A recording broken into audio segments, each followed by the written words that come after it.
Assalamualaikum anak-anak. Waalaikumsalam, Ibu. Waalaikumsalam, Ibu. Gimana kabarnya? Alhamdulillah baik, Ibu. Ya,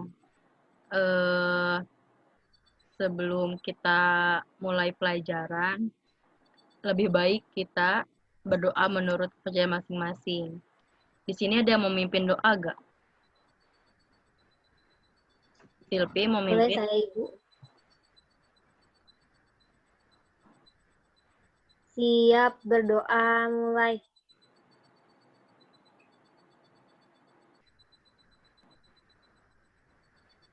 Doa selesai, beri salam. Assalamualaikum warahmatullahi wabarakatuh.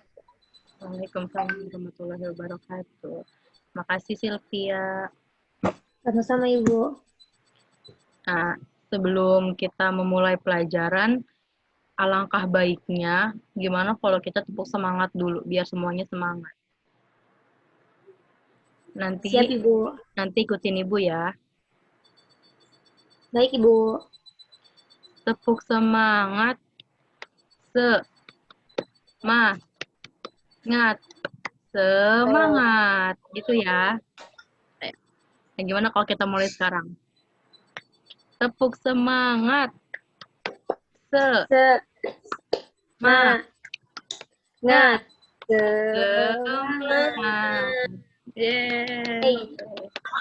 Nah, sebelum pembelajaran dimulai, Ibu mau ini ya, share screen dulu sebentar.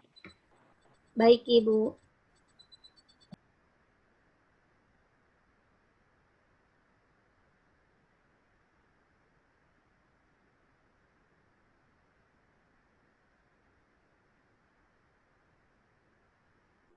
Apakah sudah terlihat?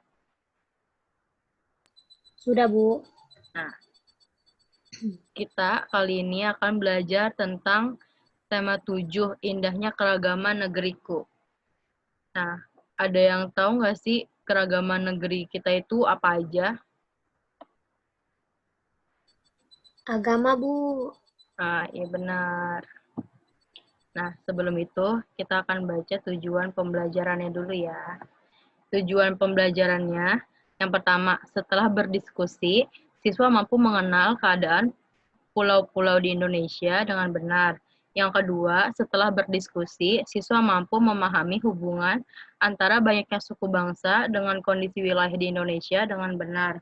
Yang ketiga, setelah membaca teks, siswa mampu menuliskan informasi baru yang terdapat dalam teks dengan tepat.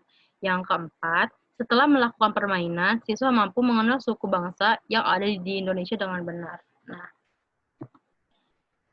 cara mengidentifikasi faktor yang mempengaruhi keragaman di Indonesia. Keragaman yang ada di Indonesia itu dipengaruhi oleh banyaknya suku, agama, bangsa, dan juga bidang pekerjaan. Nah, keragaman agama juga terjadi karena letak Indonesia yang cukup strategis. Dari segi suku bangsa, Indonesia merupakan negara kepulauan yang menyebabkan munculnya beragam suku di Indonesia. Contohnya nih, dari bidang pekerjaan, keragaman muncul karena dipengaruhi oleh kondisi iklim yang dibutuhkan manusia. Contohnya, masyarakat yang tinggal di pegunungan, ada yang jadi petani kebun teh gitu ya. Terus udah gitu kalau misalkan di perkotaan itu ada yang kerja di kantoran, terus kalau yang di laut ada yang jadi nelayan, kalau yang tinggal di pedesaan ada yang jadi petani, entah itu padi, entah itu jagung, terus atau segalanya ya, kan banyak gitu. Keragaman agama, suku bangsa, dan pekerjaan merupakan kekayaan bagi negara kita. Nah, makanya kita tuh harus saling menghormati dan menghargai agar terciptanya persatuan dan kesatuan di Indonesia. Jadi kita nggak boleh membedakan antara pekerjaan satu dengan pekerjaan lain.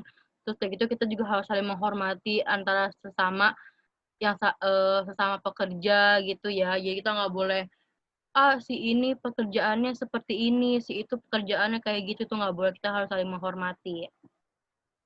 Nah, sikap persatuan dan kesatuan yang dapat dilakukan dengan gini ya, yang pertama, mau berteman tanpa membeda-bedakan agama dan suku bangsa. Misalnya, si A dia agamanya Kristen, si B dia agamanya Konghucu. Nah, ini tuh mereka tuh nggak boleh membeda-bedakan gitu, harus saling berteman, harus saling menghormati gitu ya.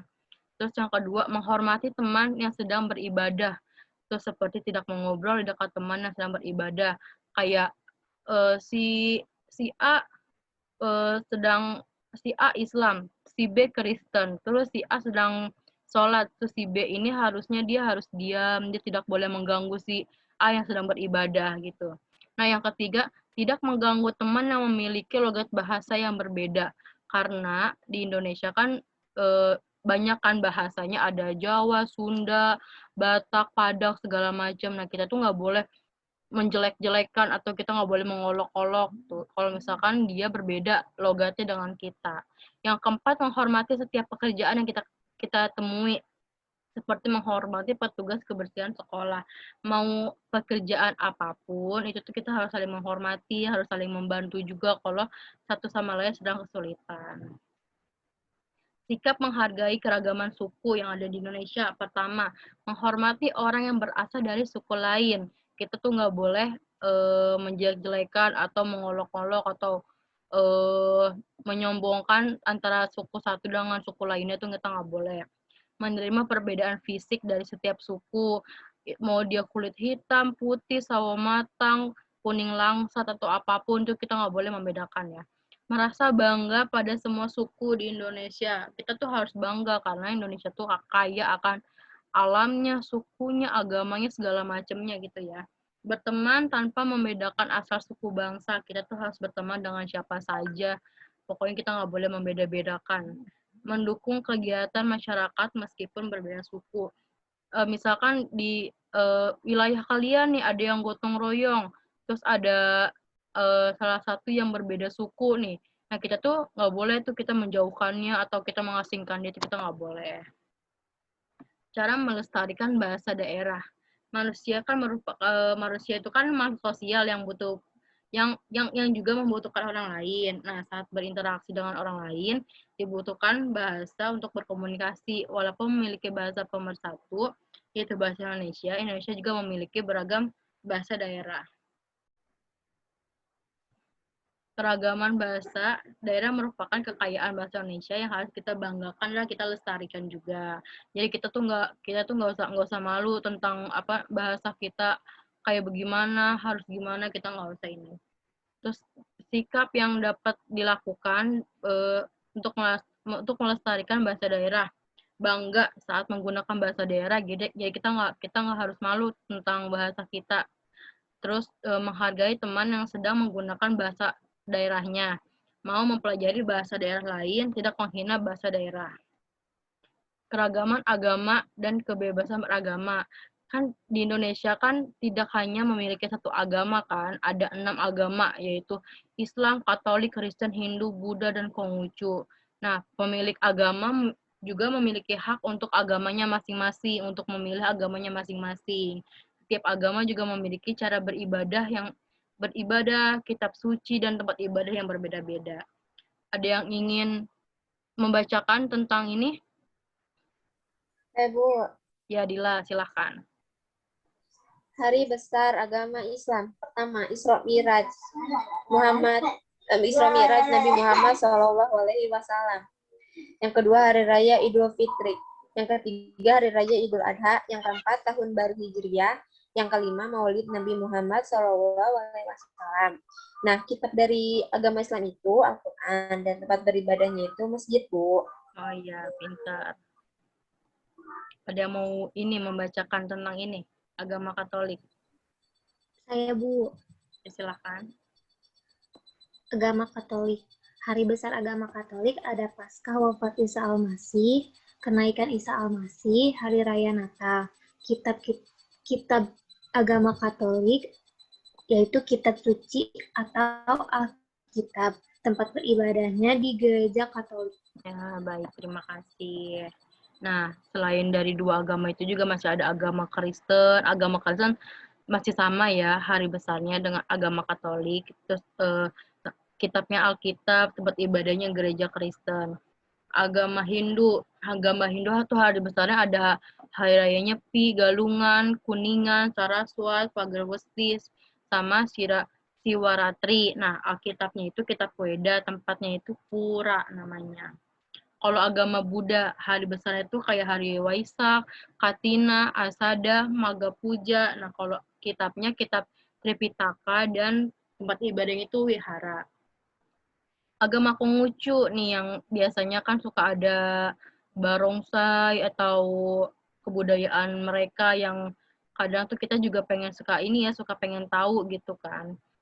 Hari besarnya itu ada tahun baru Imlek, Keng Tikong, Cap Gome, sama wafat Nabi Konghucu. Kitabnya ada kitab Wujing, Sishu, sama Shaojing. Tempat ibadahnya itu ada Kelenteng. Nah, sikap baik kita nih terhadap pemeluk agama lain. Yang pertama, mengingatkan orang lain untuk beribadah. Contohnya nih kita kan beragam nih agamanya. Terus mengingatkan satu sama lain untuk beribadah. Misalkan si A dia beragama Islam, si B agama Kristen, nah si A ini mengingatkan si B ini mengingatkan si A untuk melaksanakan sholat Jumat atau sholat-sholat lainnya. Menjaga ketenangan saat orang lain beribadah. Mau dimanapun kita, mau di tempat apapun kita, itu kita harus saling menghargai ya, menjaga ketenangan juga. Jadi kita nggak boleh membuat kericuhan, kita nggak boleh membuat keberisikan untuk orang sekitar kita. Terus yang ketiga, menghormati pilihan agama lain. Kita tuh nggak boleh memaksakan teman kita untuk ikut ke agamanya kita, karena dia juga kan masih punya hak untuk mengikut agamanya. Keempat, menghormati tempat ibadah agama lain. Menghormati, contohnya tidak mencoret-coret dinding tempat ibadah, itu nggak boleh ya. Yang kelima, menghormati upacara keagamaan yang dilakukan. Tuh. Kan contohnya nih, tidak mengambil makanan persembahan atau memadamkan dupa. Itu jangan ya. Nah, kesimpulan dari pembelajaran kita hari ini, ada yang ingin menjelaskan kesimpulannya?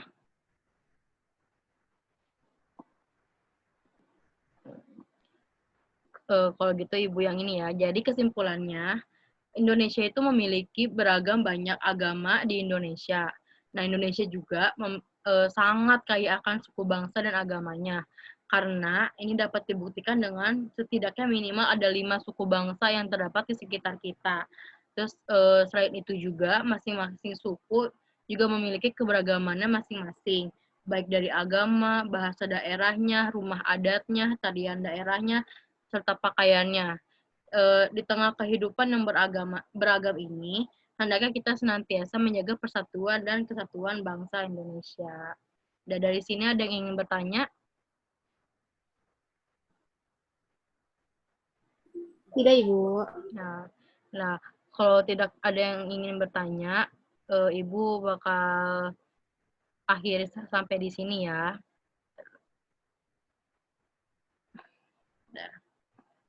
Kalau tidak ingin bertanya, nah seperti itu pembelajaran kita kali ini. Kurang lebihnya mohon maaf. Semoga kita selalu diberi kesehatan, kita juga harus saling jaga kesehatan ya, apalagi kan lagi musim kayak gini kan, harus memakai masker, mencuci tangan, menjaga jarak mau dimanapun kita. Ibu akhir sampai di sini ya. Kurang lebihnya mohon maaf. Wassalamualaikum warahmatullahi wabarakatuh. Waalaikumsalam warahmatullahi wabarakatuh. Terima kasih, Ibu. Iya, sama-sama.